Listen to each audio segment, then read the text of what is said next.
ವೀಕ್ಷಕರೇ, ನಾನು ಆರಫ ಮಂಜಿ. ಹೊಸ ಶಬ್ದಕ್ಕೆ ಸ್ವಾಗತ. ನಮ್ಮ ಚಾನೆಲ್ನ ನಿರ್ದೇಶಕರಾದ ಜಾಯ್ ಸಾಬ್ರವರು ನಿಮ್ಮ ಮುಂದಿದ್ದಾರೆ. ಈಗ ಮುಸ್ಲಿಮರಲ್ಲಿ ಹಲವಾರು ಸಂಘಟನೆಗಳಿವೆ.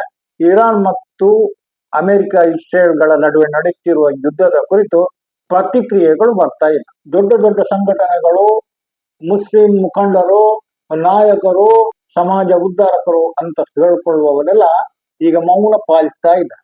ಯಾವ ಕಾರಣಕ್ಕೆ ಹೀಗಿದ್ದಾರೆ ಗೊತ್ತಿಲ್ಲ. ಆ ಕುರಿತು ಸ್ವಲ್ಪ ವಿವರಗಳನ್ನ ಹಾಜಿ ಜಾಹಿದ್ ಅವರ ಮೂಲಕ ತಿಳ್ಕೊಳ್ಳೋಣ. ನೋಡಿ, ಇಬ್ಬರಲ್ಲಿ ಯುದ್ಧ ಆಗ್ತಾ ಇದೆ. ಇಬ್ಬರು ನ್ಯಾಯದಲ್ಲಿದ್ದಾರೆ ಹೇಳಲಿಕ್ಕೆ ಸಾಧ್ಯ ಇಲ್ಲ.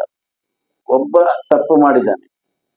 ತಪ್ಪು ಮಾಡಿದವನಿಗೆ ನಾವು ತಪ್ಪು ಮಾಡಿದ್ದಾನೆ ಹೇಳಲೇಬೇಕು. ಇಲ್ಲಾದ್ರೆ ಅವನು ಅನೇಕ ತಪ್ಪುಗಳು ಮಾಡ್ತಾ ಇರ್ಬೋದು.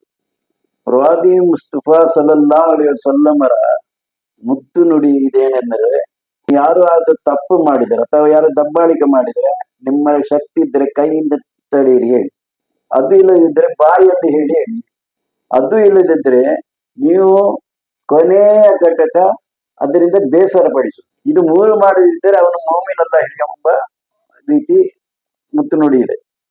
ಅದಲ್ಲದೆ ನಾವು ಒಂದು ಪಂಗಡ ಸಪೋರ್ಟ್ ಮಾಡಿತ್ತು, ಒಂದು ಪಂಗಡ ಅದಕ್ಕೆ ವಿರೋಧಿಸಿತ್ತು, ಒಂದು ಪಂಗಡ ನಾವು ತಟಸ್ಥರ ಅಂತ ಹೇಳಿದ್ರೆ ತಟಸ್ಥರ ಇರುವಂತ ಇಲ್ಲಿ ಅಲ್ಲ, ಅವನಿಗೆ ಮೆಚ್ಚುವಂತ ಪಾತ್ರ ಅಲ್ಲ.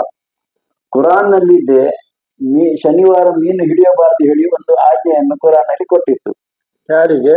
ಕೆಲವರಿಗೆ, ಬನಿ ಇಸ್ರಾಯೇಲ್ ಅವರಿಗೆ.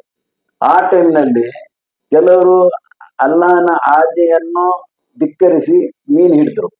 ಕೆಲವರಿಂದ ನಾವು ತಟಸ್ಥಿರ್ತೇವೆ, ನಾವು ಮೀನು ಹಿಡಿದಿಲ್ಲ ನಾವು.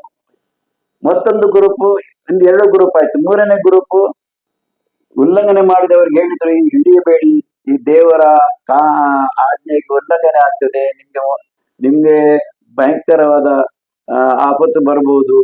ಅವರು ಸ್ವಲ್ಪ ಹಿಡಿಯಲಿಲ್ಲ. ಈ ಮೂರು ಗುಂಪಿನಲ್ಲಿ ಅಲ್ಲಾಹನು ಮೆಚ್ಚಿಗಿತ್ತು ಗ್ರೂಪ್ ಯಾವ್ದು ಹೇಳಿದ್ರೆ ಅದು ತಾನು ಹಿಡಿಯದೆ ಬೇರೆಯವರಿಗೆ ಕೆಟ್ಟದ್ದು ಮಾಡುವುದನ್ನ ಆಜ್ಞೆ ತಡೆದವರು ಮಾತ್ರ ಹೇಳಿ, ಅವರಿಗೆ ಮಾತ್ರ. ಆಗೋದ್ರಿಂದ ಇದು ನಾವು ಅಂದ್ರೆ ನೀವು ಹೇಳ್ತಾ ಇರೋದು ಅದನ್ನು ತಡೆದು ಆ ಕೃತ್ಯದಿಂದ ದೂರ ಇದ್ದವರು. ಈ ದೂರ ಇದ್ದವರನ್ನು ಅಲ್ಲಾನು ಅವರಿಗೆ ಇಷ್ಟಪಡ್ತಾನೆ. ದೇವಕ್ಕೂ ಮಾಡದೆ ಕೆಡುಕು ಮಾಡುವವರನ್ನು ತಡೆಯುವುದು ಬಹಳ ಮುಖ್ಯ ಅಂತ. ಈಗ ಪ್ರಶ್ನೆ ಇರುವುದು, ದೊಡ್ಡ ದೊಡ್ಡ ಎಲ್ಲ ಭಾಷಣ ಸ್ಪೀಚ್ ಮಾಡುವವರಿದ್ದಾರೆ, ಧರ್ಮದ ಪ್ರಚಾರವನ್ನು ಮಾಡುವವರಿದ್ದಾರೆ. ಅವರಿಗೆ ಈ ಒಳಿತು, ಈ ತಟಸ್ಥ, ಈ ಮತ್ತು ಮಾಡಬೇಕು ಮಾಡಬಾರ್ದು ಅದನ್ನು ತಡಿಬೇಕು ಗೊತ್ತಿಲ್ವಾ? ಅವ್ರು ಯಾಕೆ ಮಾತಾಡ್ತಾ ಇಲ್ಲ ಅನ್ನೋದೇ ಅವರಿಗೆ ಅವರದ್ದು ವಿಷಯ. ಅದು ವೈಯಕ್ತಿಕ ವಿಷಯದಲ್ಲಿ ನಾನು ಹೇಳೋದಿಲ್ಲ. ನಮ್ಗೆ ಮುಸ್ಲಿಂ ಸಮುದಾಯಕ್ಕೆ ದೇವರೊಂದು ಮಾರ್ಗದರ್ಶನ ಕೊಟ್ಟಿದ್ದಾನೆ, ಪ್ರವಾದಿ ಒಂದು ಮಾರ್ಗದರ್ಶನ ಕೊಟ್ಟು ಆ ಪ್ರದರ್ಶನ ನಡೆಯಬೇಕು.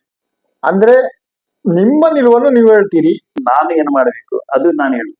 ಬೇರೆಯವರು ಏನು ಮಾಡ್ತಿರೋ ಗೊತ್ತಿಲ್ಲ. ನನ್ನ ಇರಾನ್ ಅನ್ನು ಒಪ್ಪದವರು ಇರಾನ್ ಅನ್ನು ಬೆಂಬಲಿಸುವುದಿಲ್ಲ ಅಲ್ವಾ? ನಾವು ಕುರಾನ್ ಏನ್ ಹೇಳ್ತಾರೆ, ಯಾರ ಮೇಲೆ ದಬ್ಬಾಳಿಕೆ ಆಗಿದೆಯಾ ಆ ದಬ್ಬಾಳಿಕೆಯನ್ನು ತಡೆಯುವುದು ನಮ್ಮ ಕೆಲಸ. ಅನ್ಯಾಯಕ್ಕೆ ಒಳಪಟ್ಟಿದ್ದಾನೆ ಯಾರೇ ಅವನಿಗೆ ನಾವು ಬೆಂಬಲಿಸಬೇಕು. ನೀವು ನ್ಯಾಯದ ಕಡೆ ಇರಬೇಕು, ಸತ್ಯದ ಕಡೆ ಇರಬೇಕು ಹೇಳಿ, ಅದು ಇರಾನ್ ಜೊತೆಯಲ್ಲಿ ಇದೆ. ವೀಕ್ಷಕರೇ, ಇರಾನ್ ಮತ್ತು ಅಮೆರಿಕ ಯುದ್ಧಗಳ ಕುರಿತು ಜಾಯ್ ಸಾಬ್ರು ತಮ್ಮ ಅಭಿಪ್ರಾಯವನ್ನು ಮಂಡಿಸಿದ್ದಾರೆ. ತಪ್ಪು ಯಾರು ಮಾಡಿದ್ರು ತಪ್ಪೆ, ಅದನ್ನು ಸಮರ್ಥಿಸುವಂತಿಲ್ಲ. ಈಗಾಗಲೇ ಯುದ್ಧದಲ್ಲಿ ಹಲವಾರು ಜೀವಗಳು ಹೋಗಿವೆ. ಈ ಯುದ್ಧ ಮುಂದುವರಿದರೆ ಜಗತ್ತಿನ ಆರ್ಥಿಕತೆ ಮಾತ್ರ ಜನಜೀವನ ಅಸ್ತವ್ಯಸ್ತವಾಗಬಹುದು. ಇದನ್ನು ನಿಲ್ಲಿಸುವುದು ಹೇಗೆ? ಇದಕ್ಕೆ ಏನಾದ್ರೂ ಪರಿಹಾರ ಇದೆಯಾ? ಅದು ಎಲ್ಲರೂ ಸೇರಿ ಶಾಂತಿ ನೆನೆಸುವಂತೆ ಮಾಡ್ಬೇಕು ಅಷ್ಟೇ. ತಪ್ಪು ಮಾಡಿದಂತೆ ದಂಡಿಸಬೇಕು.